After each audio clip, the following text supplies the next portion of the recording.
Hey, good morning out there, everybody, and Professor P. And the first thing that kind of comes and jumps out at you is the technology during that time was the newspaper printing and the mass media.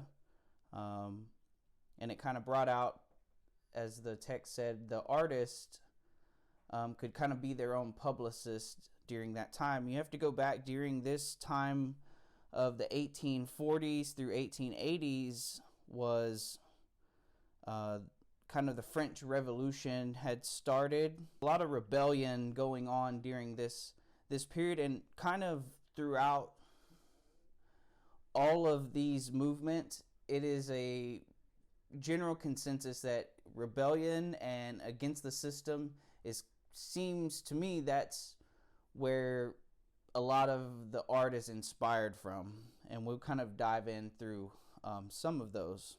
Movement you read is the realism, so that's where we all have probably a bunch of the same notes. But Courbet has the painting of the Stonebreakers, and that one really kind of got out to me, where it was the faceless unsung heroes, the unsung workers of that day, and was kind of showing the back end of the monarch of the upscale people in Paris and France during that time. So I think that part of it makes you have art that's not just of paintings of the wealthy and the rich and the glamour part of life. They have this kind of back-breaking work that's going on. It was like the lowest of the lowest class during that time. And to paint that was really great.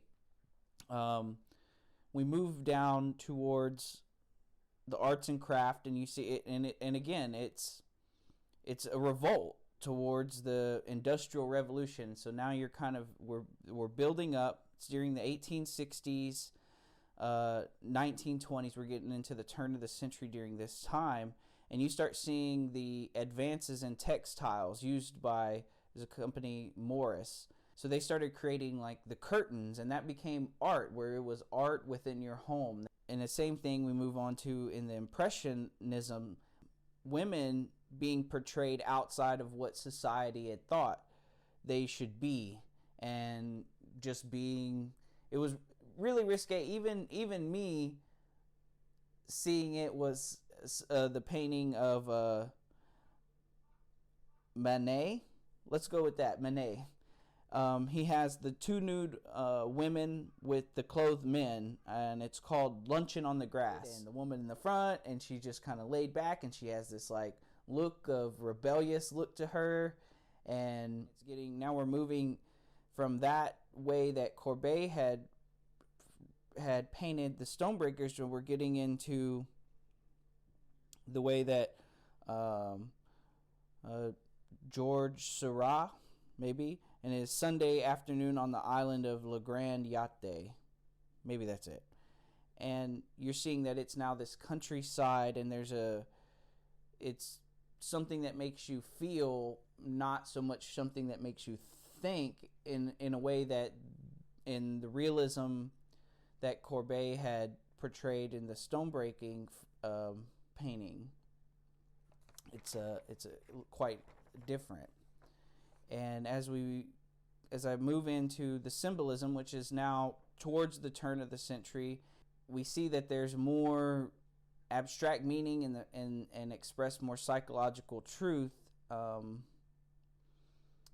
And there's a James Ensor, maybe that's how you say it.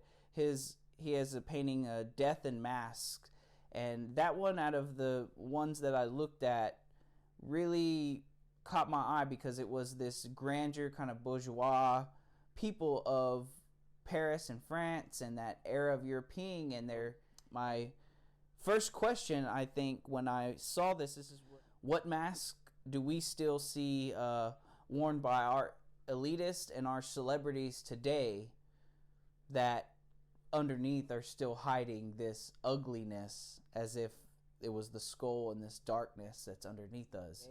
And it brings me to my second question. I feel that I thought about was how can we depict the working class today in art, and are they still the unsung heroes in our society?